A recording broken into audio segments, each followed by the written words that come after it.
জয় ঠাকুর। শ্রী শ্রী রামকৃষ্ণ পুঁথি চতুর্থ খণ্ডের অন্তর্গত ভক্ত সঙ্গে খেলা এই অধ্যায় থেকে আমাদের পাঠ চলছে। আজ আমরা এই অধ্যায়ের 19তম দিন পাঠ করব। পর্ব 530, পৃষ্ঠা সংখ্যা 345 থেকে 346-এর কিছু অংশ পর্যন্ত।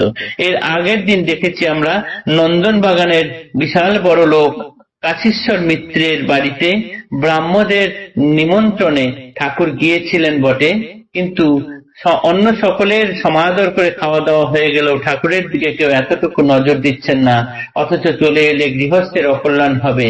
তাই অবশেষে অনেক চেয়ে চেয়ে ঠাকুর তাদের কাছ থেকে খাবার খেয়েছেন, কিন্তু খাবার খেতে দেওয়া হয়েছে একদম যারা জুতো খুলে খুলে যাচ্ছে সেই জুতোগুলো রেখেছে যে জায়গায়, সেইখানে পাত পেরে তারপরে ঠাকুরকে খেতে দিয়েছেন।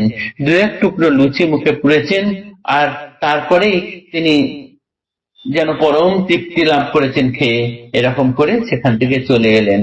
আগে না খেয়ে অভুক্ত এলে গৃহস্থের অকল্যাণ হবে, তাই তিনি সামান্যতম হলেও চেয়ে চেয়ে তারপরে খেয়ে তবেই তিনি এলেন। এই রকমই তিনি ভক্তবৎসল প্রাণ, এইরকম তিনি সকলের উপরে করুণা বৎসল। তিনি যে কখন কার কাছে কিরকম ভাবে কৃপা করেন বোঝা মুশকিল। এই অবধি গতদিন আমরা পাঠ করেছিলাম। আজ দেখব তার কোথায় কিরকম ধারা, সেটিও কেউ কিছু বুঝতে পারেন না। কখন তিনি বালকবৎ, কখন তিনি কেমন, সেটি বোঝা যায় না। নানা স্থানে শ্রীপ্রভুর নানাবিধ ধারা, কারণ বুঝিতে গেলে হয় বুদ্ধিহারা। কোন স্থানে অগ্রভাগে অন্য জনে দিলে, কোন স্থানে অগ্রভাগ অন্য জনে দিলে, তাহাতে ভোজন শ্রীপ্রভুর নাহি চলে। পর ভাগে এইখানে প্রভুর আহার, কখনো কেমন প্রভু বোঝা অতি ভার। কব দুই এক কথা কর অবধান, একদিন প্রভু ভক্ত বর দত্তরাম, সঙ্গেতে সুরেন্দ্র মিত্র শ্রীমন মোহন, দর্শনে শ্রীপ্রভুর করেন গমন। অশাস্ত্রীয় রিক্ত হস্তে গুরু দর্শন, ভোজ্যদ্রব্য সেহেতু একান্ত প্রয়োজন। জিলাপির প্রভুর প্রিয় বিচারিয়া মনে, কিনিলেন এক ঠোঙ্গা মোদক দোকানে। ভাড়াটিয়া ঘোড়ার গাড়িতে আগমন, যেই কালে ভক্তত্রয় করে আরোহণ। জনৈক অনাথ শিশু পাইল দেখিতে, ঠোঙ্গা ভরা জিলিপি রামের আছে হাতে। শিশুর স্বভাব যেন লোলুপ হইয়া, গাড়ির পশ্চাৎ ধায় জিলাপি মাঙ্গিয়া। রাম বুঝিলেন মনে ভক্তির উচ্ছ্বাসে, এই খেলা শ্রীপ্রভুর বালকের বেশে। সেহেতু জিলাপি লয়ে করিয়া আদর, বালকের হাতে দিল প্রসারিয়া কর। এতেক হইল কাণ্ড পথের মাঝারে, যথাকালে উতরিল দক্ষিণ শহরে। দেখিলেন প্রভুদেব অখিলের রাজ, নিজ ভাবে শ্রীমন্দিরে করেন বিরাজ। স্বভাবত যেই মতো কথোপকথন, সে মতে সময় গত হয় কিছুক্ষণ। শিশু সমশ্রী প্রভুর আছে যেন ধারা, মাঝে মাঝে টুকু জল পান করা। হইলে সময়ে প্রভু বলিলা আপনি, হইয়াছে ক্ষুধা মোরে দেহ কিছু আনি। এত শুনি খুশি বড় ভক্ত দত্তরাম, থুইলা জিলিপি গুলি প্রভু বিদ্যমান।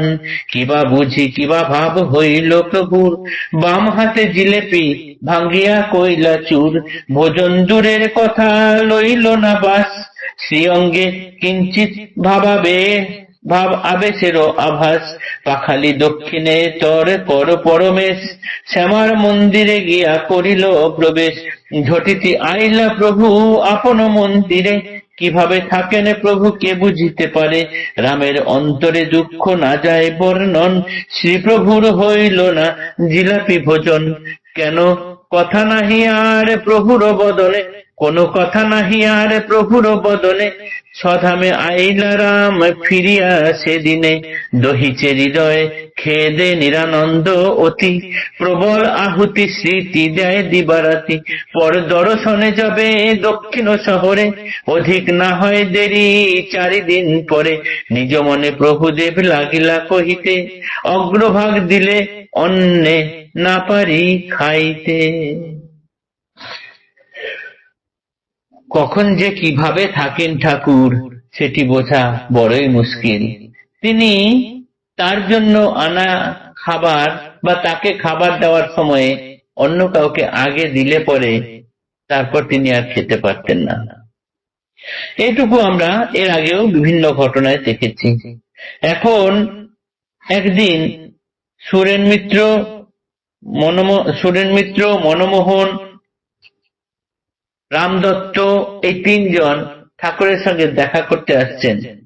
রাস্তায় তারা ঠাকুরের জন্য কিছু জিলাপি কিনলেন। যেহেতু খালি হাতে আসা যায় না, গুরু দর্শন করতে গেলে কিছু ভোজ্য দ্রব্য আনতে হয়, এবং ঠাকুরের অভ্যাস আছে এরকম যে কথা বলতে বলতে কখনো কখনো একটু একটু জল খাবো বলেন। তো সেই সময় জিলিপিটা দিলে পরে ঠাকুর খাবেন, এই উদ্দেশ্যে তারা জিলিপি কিনলেন। কেনার সঙ্গে সঙ্গে নিয়ে যখন তারা গাড়িতে উঠছেন, দেখা যাচ্ছে ঘোড়ার গাড়ির পিছনে এক অভুক্ত অনাথ শিশু জিলিপি চেয়ে চেয়ে দৌড়াচ্ছেন। তো রাম ভাবলেন এটা বোধহয় ঠাকুরেরই লীলা খেলা, শিশু বেশে এসে জিলিপি খেতে চাইছেন। তাই তিনি সেখান থেকে একটু জিলিপি ওই শিশুটিকে দিলেন, দিয়ে তারপরে দক্ষিণেশ্বরে এলেন। ঠাকুরের কাছে কথাবার্তা অন্যান্য দিন যেরকম হচ্ছে। এরপরে ঠাকুর যখন যথারীতি বললেন কিছু খিদে পেয়েছে, খেতে দাও, এনে দাও কিছু, তখন রামদত্ত কি করলেন, জিলিপিগুলো ঠাকুরের সামনে রাখলেন। ঠাকুর সেগুলো নিয়ে বা হাতে গুঁড়ো গুঁড়ো করে চুর করলেন। তারপরে খাওয়া তো দূরের কথা, সেটির দিকে তাকিয়েও দেখলেন না, সোজা মন্দিরে চলে গেলেন। মন্দির থেকে এলেন, কিন্তু আর জিলিপি খেলেন না, আর কোনো কথাও বললেন না মুখে। ভগ্ন হৃদয়ে, ব্যথিত হৃদয়ে রামদত্ত ঘরে ফিরে এলেন, কিন্তু মনে তার দংশন হচ্ছে কেন ঠাকুর খেলেন না। দ্বিতীয় দিন, 4 দিন পরে যখন ঠাকুরের কাছে পুনরায় গেলেন, ঠাকুর তখন আপনা আপনি বলছেন, কি জানো, কোনো খাবার যদি আগে কাউকে দেওয়া হয় সে খাওয়া আমি আর খেতে পারি না। অর্থাৎ ওই যে সেদিনের ছেলেটিকে আগে, অনাথ শিশুটিকে আগে দিয়ে দেওয়া হয়েছিল, সেই জন্যই ঠাকুর আর খেলেন না। তাহলে এদিকে দেখা গেল কাশীশ্বর মিত্রের বাড়িতে কয়েকশো মানুষকে আগে আগে খাইয়ে দিলেন, ঠাকুরকে তারপরে ওই জুতো রাখার জায়গায় খেতে দিলেন, সেটি তিনি চেয়ে চেয়ে খেলেন যে গৃহস্থে না হলে অকল্যাণ হবে। অথচ এখানে তার জন্য আনা খাদ্য এক অনাথ শিশু যখন চাইছেন, সেখানে ভাবলেন রামদত্ত যে এটি ঠাকুরেরই লীলা খেলা, তাই তিনি কিছু দিয়েছিলেন অল্প। অথচ যেহেতু ঠাকুরের উদ্দেশ্যে আনা, তাই ঠাকুরের নাম করে যেহেতু নিয়েছেন, তার আগের অংশটুকু যেহেতু ওই ছেলেকে দিয়ে দিয়েছেন, তাই ঠাকুর আর খেতে পারলেন না। ভক্তের মনে ব্যথা লেগেছে। 4 দিন পরে ঠাকুর ফিরে এসেছেন যখন, ঠাকুর নিজে নিজেই সে কথা তুললেন। ভক্ত কিন্তু জিজ্ঞাসা করলেন না। রামদত্তর মনে ব্যথা আছে, কিন্তু নিজে থেকে তিনি বলেননি, ঠাকুরই নিজে নিজে বলছেন যে কি জানো, আমার জন্য যখন কোনো কেউ খাবার আনে, তার অগ্রভাগ যদি কাউকে দিয়ে দেয়, সেটা আমি আর খেতে পারি না। কি অপূর্ব লীলা কথা। জয় ঠাকুর।